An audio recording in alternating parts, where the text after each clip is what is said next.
আসসালামু আলাইকুম গাইস, কেমন আছেন? আই হোপ আশা করি সবাই ভালো আছেন। রিসেন্টলি আপনারা দেখতে পারতেছেন টিকটক ট্রেন্ডিংয়ে এই টেমপ্লেটের ভিডিওগুলো প্রচুর পরিমাণ ভাইরাল হচ্ছে এবং টিকটক ফর ইউতে রয়েছে। তো গাইস, আজকের ভিডিওতে আমি আপনাদেরকে দেখিয়ে দিব কীভাবে আপনারা আপনার নিজের ফটো দিয়ে এরকম টেমপ্লেটের ভিডিওগুলো এডিট করবেন শুধুমাত্র এক ক্লিকে।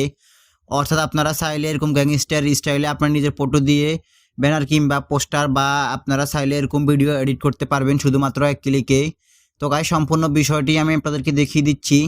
আপনারা ধৈর্য সহকারে সম্পূর্ণ ভিডিওটি কন্টিনিউ করুন, তাহলে খুব সহজে এই ধরনের টেমপ্লেট দিয়ে ভিডিও তৈরি করতে পারবেন।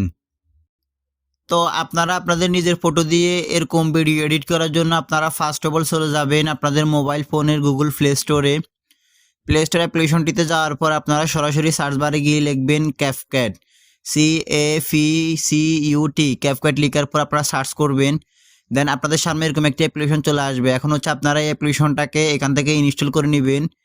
দেন ইনস্টল করে নেওয়ার পর আপনারা চলে যাবেন আমার এই ভিডিও ডেসক্রিপশন বক্সে যাওয়ার পর আপনারা পেয়ে যাবেন ক্যাপকাট টেমপ্লেটের একটি লিঙ্ক। তো আপনারা সরাসরি ওই লিঙ্কটির উপর ক্লিক করবেন বা ওখান থেকে কপি করে আপনাদের মোবাইল ফোনে যে কোনো একটি ব্রাউজারে সার্চ করবেন। তো আপনারা ওই লিঙ্কটির উপর ক্লিক করার পর আপনাদেরকে নিয়ে আসবে এরকম একটি অপশনে বা এরকম একটি ফেজে নিয়ে আসবে। দেন আপনারা নিচে দেখতে পারতেছেন এখানে লেখা আছে ইউজ টেমপ্লেট ইন ক্যাপকাট। তো আপনারা সরাসরি ইউজ টেমপ্লেট ইন ক্যাপকাট অপশনটির উপর ক্লিক করবেন। দেন ক্লিক করার পর আপনাদেরকে নিয়ে আসবে এরকম একটি নতুন অপশনে আসার পর আপনারা নিচে দেখতে পারতেছেন শুধুমাত্র লেখা আছে ইউজ টেমপ্লেট। কর্নারে খেয়াল করলে দেখতে পারবেন লেখা আছে ইউজ টেমপ্লেট। তো আপনারা সরাসরি ইউজ টেমপ্লেটের উপর ক্লিক করবেন। দেন ক্লিক করার পর আপনাদের মোবাইল ফোনের গ্যালারি অপশনটি ওপেন হয়ে যাবে। তো এখানে আপনাদের ফটোস এবং ভিডিও সবগুলোই শো করবে। তো আপনারা সরাসরি ফটোস আইকনটির উপর ক্লিক করার পর আপনাদের শুধুমাত্র এখানে ফটো শো করবে। এখন আপনারা যে ফটোটা দিয়ে এরকম ভিডিও এডিট করবেন আপনারা সেই ফটোটাকে সিলেক্ট করবেন। তো আমি এখান থেকে আমার একটা ফটো সিলেক্ট করতেছি। তো আমি এখান থেকে সরাসরি অ্যালবাম অপশনটির উপর ক্লিক করব। এখন আমি এখান থেকে এই ফোল্ডার থেকে আমি একটা ফটো সিলেক্ট করব। তো আপনারা এইভাবে যে কোনো ফোল্ডার সার্চ করতে পারবেন এভাবে। তো আমি এখান থেকে এখন এই ফটোটা সিলেক্ট করব। দেন এই ফটোটার উপর ক্লিক করার পর দেখতে পারতেছেন নিচে কিন্তু সবগুলো অপশন ফিল আপ হয়ে গেছে। এখন আপনারা নিচে লক্ষ্য করলে দেখতে পারবেন প্রিভিউ নামে একটি অপশন। তো আপনারা প্রিভিউ অপশনটির উপর ক্লিক করবেন। দ্যাটস ওয়াই ক্লিক করার পর একটু লোডিং নেবে।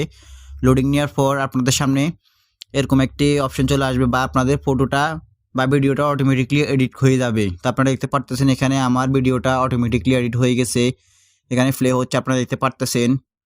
তো এখন আপনারা এটাকে এক্সপোর্ট করে নিতে পারবেন বা এখান থেকে সরাসরি টিকটকে আপলোড করতে পারবেন। তো টিকটকে আপলোড করার জন্য বা এক্সপোর্ট করার জন্য আপনারা উপরে কর্নারে এক্সপোর্ট আইকন দেখতে পারতেছেন, এখান থেকে এক্সপোর্ট আইকনটির উপর ক্লিক করবেন। দেন ক্লিক করার পর এখান থেকে এক্সপোর্ট উইদাউট ওয়াটারমার্কের উপর ক্লিক করে দিবেন। দেন এখান থেকে সরাসরি আপনাদের ভিডিওটা সেভ হয়ে যাবে। এখন আপনারা আমার ভিডিওতে যে সাউন্ডটা শুনলেন সেই সাউন্ডটা কীভাবে অ্যাড করবেন, তো সেটা তো আপনারা অবশ্যই টিকটকে অ্যাড করতে পারবেন। আর আমি ওই সাউন্ডটা আমার এই ভিডিও ডেসক্রিপশন বক্সে গুগল ড্রাইভের লিঙ্কের মাধ্যমে দিয়ে দিব। আপনারা চাইলে সেখান থেকে ডাউনলোড করে ওই সাউন্ডটাকে অ্যাড করে নিতে পারবেন। তো গাইস, মূলত এই ছিল আজকের মতো আমার ভিডিও। যদি আমার ভিডিওটা দেখে একটু উপকৃত হন বা ভালো লেগে থাকে তাহলে অবশ্যই ভিডিওতে একটা লাইক দিয়ে যাবেন। আর অবশ্যই এই চ্যানেলটিকে সাবস্ক্রাইব করে পাশে থাকা বেল আইকনটি অন করে দিয়ে যাবেন।